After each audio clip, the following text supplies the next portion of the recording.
terkait kelainan-kelainan pada organ yang akhirnya bisa mengarah kepada penyebab kematian. Di sini kita lihat pada Bapak Rudianto masih bisa kita temukan adanya gambaran perdarahan saluran cerna sekali dan juga adanya bukti-bukti yang diduga sebagai infeksi saluran cerna. Lalu pada Ibu Reni yang berusia 56 tahun juga kita karena adanya ditemukan tamoxifen, maka kita juga mencari efek serius dari tamoxifen itu yang terkait yang dapat mengakibatkan pengentalan darah yang dapat terjadi secara sistemik, namun kita tidak temukan adanya gambaran-gambaran efek serius tersebut baik di organ-organ seperti di jantung maupun di usus. Namun juga kita lihat bahwa tamoxifen ini adalah sebuah petunjuk pengobatan yang digunakan baik itu untuk mengobati kanker payudara ataupun memberi efek untuk pencegahan sakit kanker payudara. Maka kita periksa bagian payudara, jaringan payudaranya dan kita temukan adanya kelainan-kelainan susunan jaringan di payudara yang juga dapat mengarah pada kondisi keganasan ataupun benjolan-benjolan yang juga dapat berakibat fatal. Pada Bapak Budianto dan Ibu Dian yang dengan memiliki tingkat pembusukan yang lebih dini, lebih awal dibanding Ibu Reni dan dengan Pak Rudianto, maka kami masih didapatkan adanya petunjuk yang sangat jelas sehingga pada Bapak Budianto tanpa adanya gambaran serangan jantung baru maupun serangan jantung yang lama. Serta jelas sekali adanya bukti adanya penyakit penebalan pembuluh nadi atau aterosklerosis bahkan pada di aorta hingga grade 3. Sedangkan pada Ibu Dian tampak sekali ada dari makroskopik yaitu pada saat otopsi dan pada saat kita lakukan pemeriksaan histopatologi forensik didapatkan bukti yang sangat jelas adanya radang paru yang menahun atau radang paru yang kronis. Di sini yang disebut sebagai pneumokoniosis serta juga adanya kavitas atau rongga di dalam paru yang juga dapat terjadi merupakan gambaran penyakit yang menahun yang biasanya kalau pada orang Indonesia kavitas-kavitas itu dapat terbentuk akibat penyakit-penyakit seperti misalnya TBC paru. Kalau kita lihat kemarin adanya pada Bapak Budianto dan Ibu Dian kita temukan adanya feses. Feses pun kemudian kita analisa. Di sini kalau saya dapat jelaskan bahwa ketika orang itu makan dan ketika berada di dalam rongga mulut selama 1-2 menit, kemudian makanan itu akan masuk ke lambung dan akan selesai atau keluar dari lambung setelah 6-8 jam. Masuk ke usus halus, jadi dalam kurun waktu 3-5 jam pasca kemakan, itu akan ketemu makan ada di usus halus untuk diserap. Dan kemudian dia akan masuk ke dalam usus besar dalam kurun waktu 5-10 jam, dan akhirnya sisanya akan dibuang. Dalam normalnya manusia itu akan buang air besar dalam kurun waktu 1-3 hari. Jadi kalau misalnya dan pada jenazah ini kita temukan feses yang atau sisa makanan yang belum terbuang. Artinya paling lama 3 hari dari sejak makan terakhir maka yang bersangkutan meninggal dunia. Dari hasil analisa feses yang kita periksakan di laboratorium di Rumah Sakit Bayangkara, kita temukan bahwa feses tersebut mengandung karbohidrat dan serat. Yang berarti komposisi makanan yang masuk ke dalam tubuh almarhum adalah dapat bersumber dari sumber-sumber makanan seperti nasi, karena nasi adalah makanan pokok orang Indonesia, atau bisa juga dari roti, gandum, dan juga sayur-sayuran. Maka di sini setelah itu semua terjadi, maka kita bisa nyatakan bahwa yang bersangkutan atau almarhum Budianto dan almarhum Dian telah makan setidaknya 3 hari sebelum yang bersangkutan meninggal dunia. Akhirnya dari beberapa temuan medis yang kita temukan, kemudian digabungkan dari hasil laboratorium forensik di Puslapfor, kita mengambil kesimpulan ilmiah bahwa urutan kematian dari 4 jenazah ini adalah yang paling awal adalah Bapak Rudianto, kemudian dilanjutkan dengan Ibu Reni, dan kemudian Bapak Budianto, dan terakhir adalah Mbak Dian. Dengan jelas dan yakin kami dapat menyatakan bahwa sebab kematian dari Bapak Rudianto dan Reni merupakan penyakit pada saluran cerna dan untuk Ibu Reni adalah kelainan pada payudara. Sedangkan sebab kematian yang pasti dari Pak Budianto adalah serangan jantung yang baru atau akut. Untuk sebab kematian dari Ibu Dian merupakan gangguan pernafasan yang disertai dengan penyakit pernafasan yang kronis. Pada keempat jenazah secara yakin kami tidak menemukan tanda-tanda kekerasan maupun luka-luka pada keempatnya. Dan ditemukannya analisa feses, yaitu ditemukannya karbohidrat dan serat pada analisa feses pada Bapak Budianto dan Mbak Dian, itu sudah menyingkirkan asumsi bahwa mereka berdua meninggal karena kelaparan. Demikian dari kami, Bapak. Terima kasih. Kami perlu jelaskan.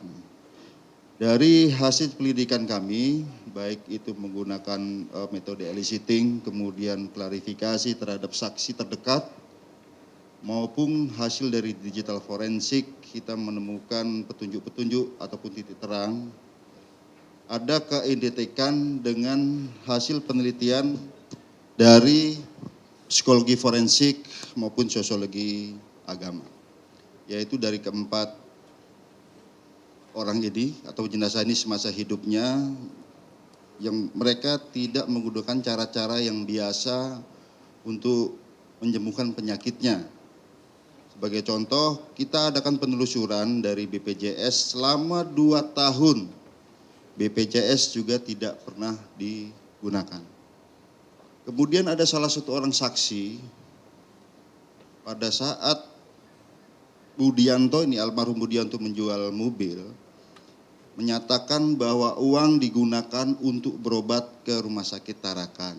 Kami sudah cek, Rumah Sakit Tarakan juga menangani kanker, tetapi setelah kita teliti di administrasi sana tidak pernah ada pasien atas nama 4 orang yang meninggal ini. Salah satu ataupun 4 orang yang meninggal ini. Jadi tidak ada. Kemudian rekan-rekan sekalian, kami perlu sampaikan dari penyelidikan digital forensik dan ini ada persesuaian juga. Dan ini merupakan petunjuk penting juga buat kami sehingga sejak awal kami sudah ada titik terang yang kami maksud di sini, yaitu hasil penyelidikan melalui digital forensik. Sebenarnya banyak ya, tetapi kami hanya jelaskan sebagian. Kami harapannya adalah apabila ini tindak pidana, kami bisa menemukan potensial suspek, kira-kira siapa tersangkanya. Ataupun close contact ya di sini kami telusuri, ternyata yang kami dapatkan pada waktu-waktu tertentu di saat bulan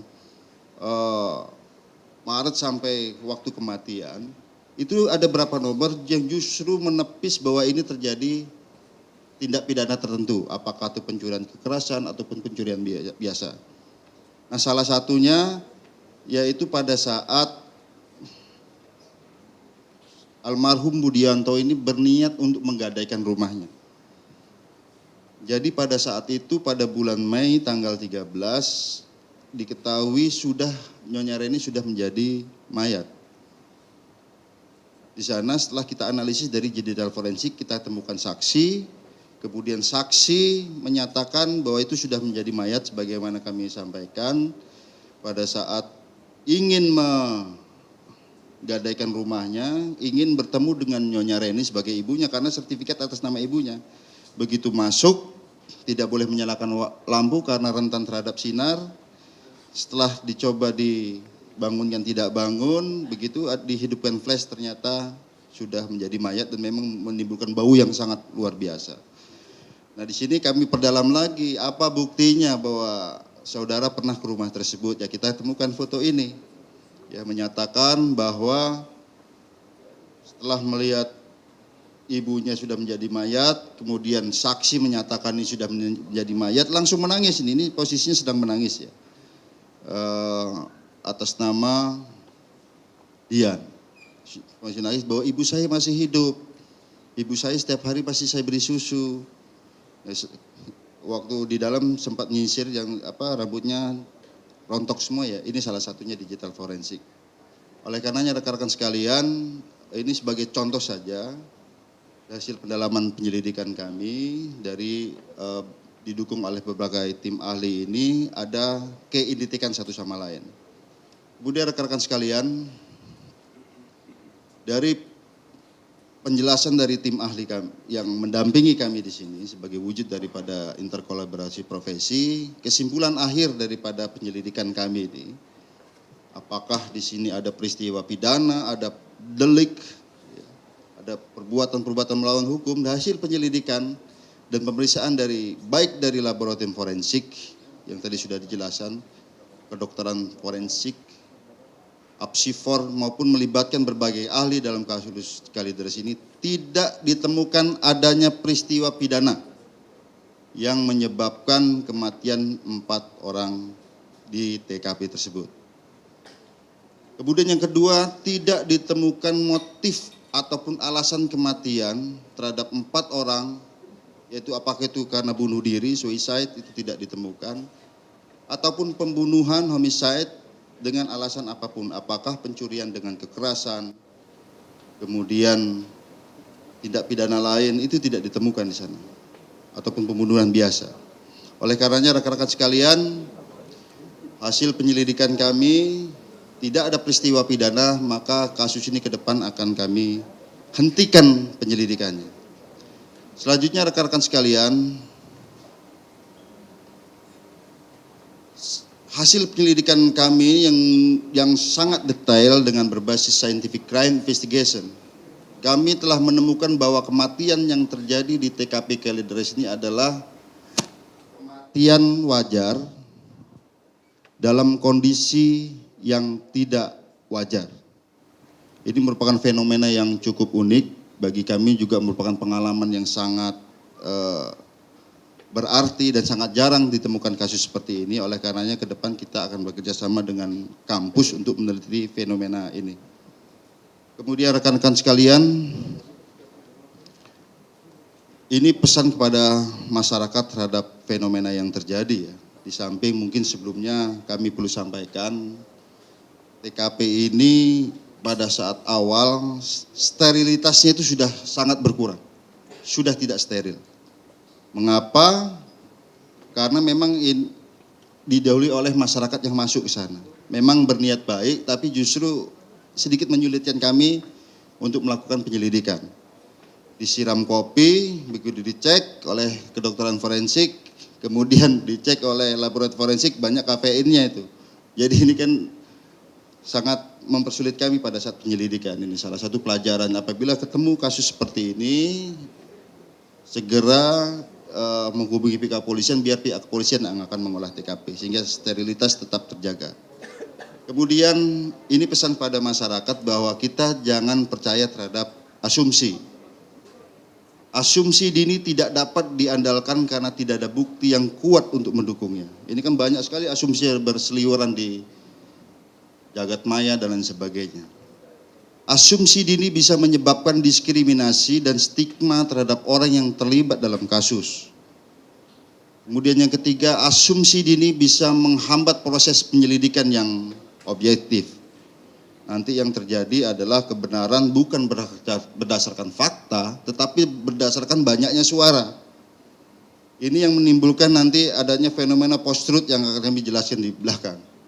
Asumsi dini bisa menyebabkan polisi untuk perhatian pada suatu hipotesis tertentu dan mengabaikan bukti lain yang mungkin bisa menjelaskan kasus. Kemudian asumsi dini bisa menyebabkan pengambilan keputusan yang salah dalam menyelesaikan kasus. Dan di era digital ini, revolusi 4.0, ya, di mana masyarakat sebagian besar ini sudah sangat familiar dengan menggunakan media sosial, internet dan sebagainya. Sering kita mendengar istilah post-truth. Post-truth merujuk pada situasi di mana fakta dan opini bercampur dan sulit dibedakan. Hal ini dapat menimbulkan kesalahpahaman dan kerancuan di kalangan masyarakat. Oleh karena itu penting bagi kita semua untuk membedakan antara fakta dan opini dan mempercayai informasi yang terpercaya dari sumber yang tepat. Ya, jadi kemarin seperti pernyataan bahwa ini diakibatkan kelaparan, menimbulkan friksi-friksi tertentu ini. Padahal dari kami yang melakukan penyelidikan belum menyimpulkan, mengambil keputusan dan lain sebagainya.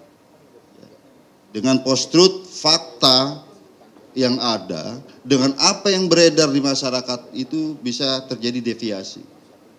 Jadi sekali lagi mungkin yang terjadi adalah kebenaran bukan berdasarkan fakta, tetapi berdasarkan banyaknya suara. Sepakat terjadi ini, itu yang terjadi. Padahal faktanya tidak seperti itu. Jadi secara preemptif ini yang perlu kami sampaikan pada masyarakat tentang pesan-pesan dari kami khususnya dan juga tim yang ada di sini terhadap fenomena-fenomena yang akan terjadi ke depan.